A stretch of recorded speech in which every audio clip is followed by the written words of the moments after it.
ಪ್ರಪಂಚದಲ್ಲಿ ಎಂತೆಂಥ ಜನ ಇರ್ತಾರೆ, ಎಂತೆಂಥ ವ್ಯಕ್ತಿಗಳಿರ್ತಾರೆ ಅನ್ನೋದಕ್ಕೆ ಇದು ಬೆಸ್ಟ್ ಎಕ್ಸಾಂಪಲ್ ನೋಡಿ. ಯಾಕಂದ್ರೆ ತನ್ನ ಪತಿಗೆ ತನ್ನ ಸ್ನೇಹಿತೆಯ ಜೊತೆಗೆ ಸೇರು ಅಂತ ಪತ್ನಿ ಪತಿಗೆ ಟಾರ್ಚರ್ ಅನ್ನ ಕೊಡ್ತಿದ್ಲಂತೆ.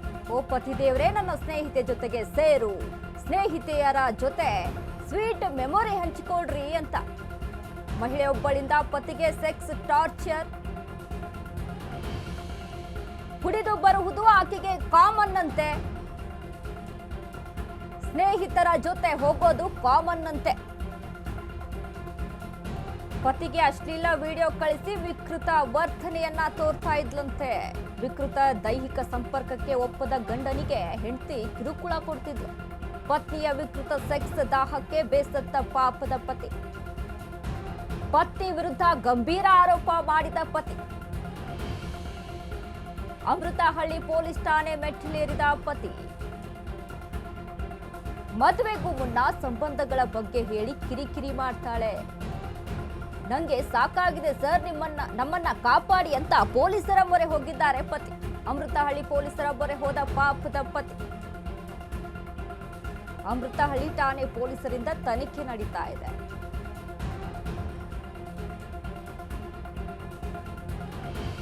ನಾವು ಒಂದಿಷ್ಟು ವಿಷಯಗಳನ್ನ ಎಷ್ಟಾಗಿ ಕೇಳ್ಪಟ್ಟಿದ್ವಿ ಅಂದ್ರೆ, ಗಂಡ ಈ ರೀತಿಯಾಗಿ ಹೆಂಡತಿಗೆ ಟಾರ್ಚರ್ ಕೊಡ್ತಾನೆ, ಈ ರೀತಿಯಾಗಿ ನಡೆದುಕೊಳ್ತಾನೆ, ಕುಡಿದು ಬಂದು ಹೊಡಿತಾನೆ, ಅಥವಾ ಇನ್ನೂ ಬೇರೆ ಬೇರೆ ರೀತಿಯಲ್ಲಿ ನಾವು ಕೇಳ್ತಾ ಇದ್ವಿ.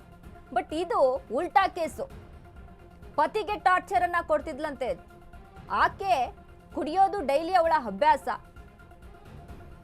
ಅದ್ರ ಜೊತೆಗೆ ಪತಿಗೆ ಸ್ನೇಹಿತರ ಜೊತೆ ಸೆಕ್ಸ್ಗೆ ಟಾರ್ಚರ್ ಅನ್ನ ಕೊಡ್ತಿದ್ಲು ಅನ್ನುವಂಥ ಆರೋಪವನ್ನ ಇಲ್ಲಿ ಪತಿ ಮಾಡಿ ಅಮೃತಹಳ್ಳಿ ಪೊಲೀಸ್ ಠಾಣೆಗೆ ಕಂಪ್ಲೇಂಟ್ ಅನ್ನ ದಾಖಲು ಮಾಡಿದ್ದಾನೆ. ಇದ್ರ ಬಗ್ಗೆ ತನಿಖೆ ಸಹಿತ ನಡೀತಾ ಇರುವಂಥದ್ದು. ಅಂದ್ರೆ ಈಗಿನ ಮನಸ್ಥಿತಿಗಳು, ವಿಕೃತಿಗಳು, ಈಗಿನ ಏನು ಫಾರ್ಶ್ ಲೈಫ್ನಲ್ಲಿ ಜನ ಯಾವ ರೀತಿಯಾಗಿ ಬದಲಾಗ್ತಾ ಇದ್ದಾರೆ, ಹೆಣ್ಣು ಮಕ್ಕಳು, ಮಹಿಳೆಯರು ಅಂತ ಅಂದಾಗ ಈ ಹಿಂದೆ ಯಾವ ರೀತಿಯಾಗಿತ್ತು, ಈಗ ಯಾವ ರೀತಿಯಾಗಿ ಬದಲಾಗ್ತಾ ಇದ್ದಾರೆ.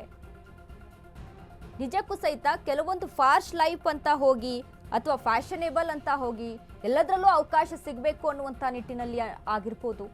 ಎಲ್ಲ ಮಹಿಳೆಯರು ಅಂತ ನಾನು ಹೇಳಲ್ಲ, ಕೆಲವೊಂದಿಷ್ಟು ವಿಕೃತಿಯಾಗಿ ನಡೆದುಕೊಳ್ಳುವಂಥದ್ದು, ಫಾರ್ಶ್ ಲೈಫ್ನ ಎಂಜಾಯ್ ಮಾಡಬೇಕು ಅನ್ನುವಂಥ ಮೂಮೆಂಟ್ನಲ್ಲಿ ಯಾವ್ಯಾವ ರೀತಿಯಲ್ಲಿ ಆಗ್ತವೆ ಅನ್ನೋದನ್ನ ನಾವು ಗಮನಿಸಬೇಕಾಗುತ್ತೆ. ಈ ಹಿಂದೆಲ್ಲ ಗಮನಿಸಿದ್ವಿ, ಗಂಡ ಹೆಂಡತಿಗೆ ಟಾರ್ಚರ್ ಅನ್ನ ಕೊಡ್ತಿದ್ದ, ಈ ರೀತಿಯಾಗಿ ಅಂದ್ರೆ ಬೇರೆ ಬೇರೆ ವಿಕೃತಿಯನ್ನ ಮರಿತಾ ಇದ್ದ, ಬಡಿಯೋದು, ಹೊಡೆಯೋದು, ಹೊಡೆದು ತವ್ರ ಮನೆ ಕಳಿಸೋದು, ಅಥವಾ ಬೇರೆ ಬೇರೆ ರೀತಿಯಾದ ವಿಚಾರಕ್ಕೆ ಒಂದಿಷ್ಟು ಅಂದ್ರೆ ತೊಂದರೆಗಳನ್ನ ಮಾಡೋದು, ಈ ರೀತಿಯಾಗಿ ನಡೀತಾ ಇತ್ತು. ಬಟ್ ಈಗ ಅದು ಉಲ್ಟಾ ಆಗ್ಬಿಟ್ಟಿದೆ. ಕೆಲವೊಂದು ಸಿಚುವೇಶನ್ಸ್ಗಳು ಹಾಗಂತ ಪತಿಯಿಂದ ಪತ್ನಿಗೆ ಟಾರ್ಚರ್ ಆಗಲ್ಲ ಅಂತ ಅಲ್ಲ, ಅದು ಸಿಚುವೇಶನ್ಸ್ಗಳಿದೆ. ಅದ್ರ ಜೊತೆಗೆ ಇವು ಕೂಡ ಈಗ ಆ್ಯಡ್ ಆಗಿದೆ ಅಂತ, ಅಂದ್ರೆ ಈ ರೀತಿಯಾಗಿ ಬದಲಾಗ್ತಾ ಇದೆ ಜಗತ್ತು ಅಂತ. ಇದ್ರ ಬಗ್ಗೆ ಇದು ಸದ್ಯಕ್ಕೆ ಪೊಲೀಸರಿಗೆ ತನಿಖೆಯನ್ನು ನಡೆಸ್ತಾ ಇದ್ದಾರೆ. ಅಮೃತಹಳ್ಳಿ ಪೊಲೀಸ್ ಠಾಣೆಯಲ್ಲಿ ಪ್ರಕರಣ ದಾಖಲಾಗಿದೆ. ಇದ್ರ ಬಗ್ಗೆ ತನಿಖೆಯನ್ನು ನಡೆಸ್ತಾ ಇರುವಂತದ್ದು. ಡಯಾಬಿಟಿಸ್ಗೆ ಮೆಡಿಸಿನ್ ತಗೊಂಡು ಶುಗರ್ ಕಂಟ್ರೋಲ್ ನಲ್ಲಿದ್ದೀರಾ? ಆದ್ರೆ ಸತ್ಯ ಏನ್ ಗೊತ್ತಾ, ಅವು ರಕ್ತದ ಶುಗರ್ ಲೆವೆಲ್ ಅನ್ನ ಕಡಿಮೆ ಮಾಡ್ತವೆ ನಿಜ, ಆದ್ರೆ ದೀರ್ಘಕಾಲದವರೆಗಲ್ಲ. ಹೃದಯ, ನರಮಂಡಲ, ಕಿಡ್ನಿ, ಲಿವರ್ ಮೇಲೆ ಒತ್ತಡ ಬೀರುತ್ತೆ. ಒಂದು ಹೋಗಿ ಇನ್ನೊಂದಾಗುತ್ತೆ. ಮೆಹಾಟೋನ್ ಕೇರಳದ ಆಯುರ್ವೇದ ಫಾರ್ಮುಲೇಷನ್. ಇದು ಶುಗರ್ ಮಾತ್ರ ಕಂಟ್ರೋಲ್ ಮಾಡಲ್ಲ, ಇಡೀ ಮೆಟಾಬಾಲಿಕ್ ಬ್ಯಾಲೆನ್ಸ್ ಅನ್ನೇ ರಿಪೇರಿ ಮಾಡಿಬಿಡುತ್ತೆ. ಮೆಹಾಟೋನ್ ದೀರ್ಘಕಾಲದ ಸಹಜ ಜೀವನಕ್ಕೆ ಸಹಾಯ ಮಾಡುತ್ತದೆ.